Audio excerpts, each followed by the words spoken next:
से खासदार संजय राउत सध्या संवाद साधतात। दिन से सुबह से रात तक यही काम चलता है कुछ लोगों का, लेकिन उससे सरकार अस्थिर नहीं होगी। अस्थिर करने वाले लोगों का असली चेहरा सामने आ रहा है। कोई एक व्यक्ति, कोई एक आरोपी, एक ये नया एक फैशन या नया एक शगुफा शुरू हो गया है। जेल में जो लोग बैठे हैं उनके पास से कुछ चिट्ठियाँ लिख कर लेते हैं और उछाल कर सरकार के खिलाफ आवाज़ बनाते हैं कुछ लोग। ऐसा होगा तो जेल में और भी बहुत लोग हैं, उनसे भी बहुत कुछ लिखा जा सकता है। तो आपको बताता हूँ, कोई सीबीआई के लॉकअप में है, कोई एनआईए के है, कोई और किसी के है, ईडी के लॉकअप में है जी। इस प्रकार की गंदी राजनीति इस राज्य में या इस देश में पहले कभी नहीं हुई थी। बीजेपी के अनिल परब का नाम कल आया है, अजित दादा पवार जी का नाम आया है, अनिल देशमुख का नाम लिया है। कौन ले रहा है?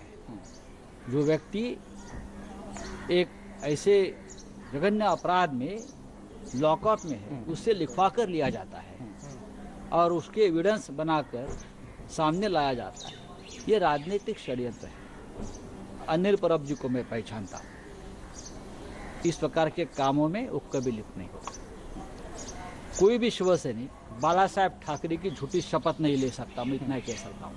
कल उसने बाला साहेब ठाकरे जी की शपथ लेकर कहा है कि मैं ये गंदा काम नहीं किया और मेरा ये शपथ जो लिया है अनिल परब ने, उसका ऊपर विश्वास है। सर मराठीत सांगा, अनिल परब यांचं नाव सचिन बर्डे यांच्या स्टेटमेंटमध्ये आलेलं आहे। कट कारस्थान होत आहे का? कट कारस्थान केंद्राकडून केले जाते 3-3 यंत्रणा। आपका हो गया अभी आपका हो गया, हिंदी हो गया है। अब आप मुझे बोलिए क्या है? 3 यंत्रणा सर राज्यामध्ये येत आहेत, तपास करतायत। काल सचिन बर्डे यांच्या स्टेटमेंटमध्ये अनिल परब यांचं सुद्धा नाव आलं।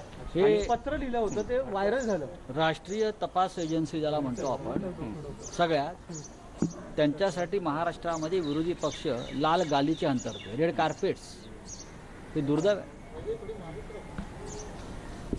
महाराष्ट्राच्या सरकारला जर कोणी अशा प्रकारे कोंडीत पकडून सरकार अस्थिर करण्यासाठी अशा प्रकारचे डावपेच या पद्धतीने करत असेल तर ते यशस्वी होणार नाही, हे तुम्ही आधी समजून घ्या। काल अजून एक पत्र आलं, एका पत्रलेखकाने एक पत्र लिहिलंय, एनआयएच्या हाती पत्र आहे। बरे पत्रलेखक कोण आहेत? तर ते एनआयएच्या लॉकअपमध्ये। अशा प्रकारचं गलिच्छ राजकारण महाराष्ट्राच्याच नव्हे तर देशाच्या संपूर्ण इतिहासामध्ये राजकीय कधी घडलं नव्हतं।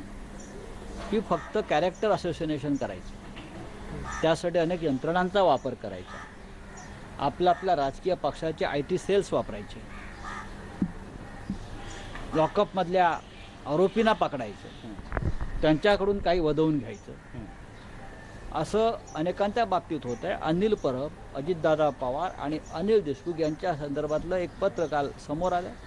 त्या पत्राची सत्यता काय आहे हे कोणी सांगू शकत नाही। ते पत्र लिहिणारा व्यक्ती किती प्रतिष्ठित किंवा संत महात्मे आहेत याच्याविषयी विरोधी पक्षाने एकदा स्पष्ट करावं। जेलमध्ये इतरसुद्धा काही व्यक्ती असतात आणि त्यासुद्धा अशा प्रकारचे पत्र लिहून तुम्हाला अडचणीत आणू शकतात, ते लक्षात घ्या। त्याच्यामुळे राजकारण करण्याची पद्धत नाही। अनिल परब यांनी बाळासाहेब ठाकरे यांची शपथ घेऊन काल काही गोष्टी स्पष्ट केल्या।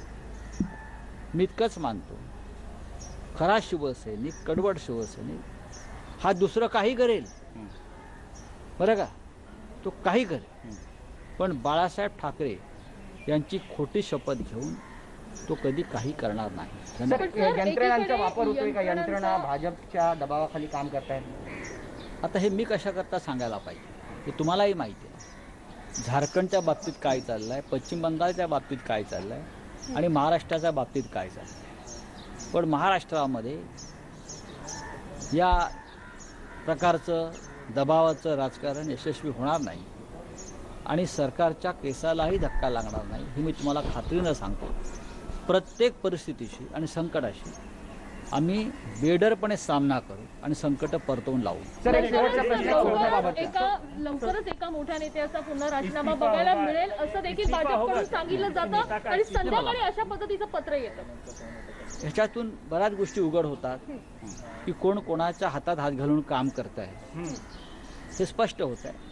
पण तुम्ही अशा प्रकारचं किती अडथळे निर्माण करा, किती खोटे पुरावे आणि खोटे असे पर्वत उभे करा, आम्ही ते भेदून पुढे जाऊ. सर, मॅच फिक्सिंग करणाऱ्यांबद्दल शिवसेना संजय राऊत यांनी आता पत्रकारांशी संवाद साधला आणि ज्याच्यामध्ये त्यांनी म्हटलंय की सचिन वाझेनं लिहिलेल्या पत्रात अनिल परब यांच्यावर आरोप केल्याचं म्हटलं जात होतं, पण हे सगळं गलिच्छ राजकारण सुरू आहे आणि एखादा कडवट शिवसैनिक कधीही बाळासाहेबांची खोटी शपथ घेणार नाही, खोटी शपथ घेऊन बोलणार नाही असं म्हणत त्यांनी अनिल परब यांनी काल जी भूमिका घेतली होती त्याचं समर्थन केलं. पण त्याचबरोबर पत्र लिहिणारा कोणी संत होता का असा सवाल देखील त्यांनी उपस्थित केला. आपल्याला माहिती आहे कालच अनिल परब यांनी पत्रकार परिषद घेतली होती आणि नार्को टेस्टला देखील सामोरं जाण्यासाठी आपण तयार असल्याचं त्यांनी म्हटलेलं होतं.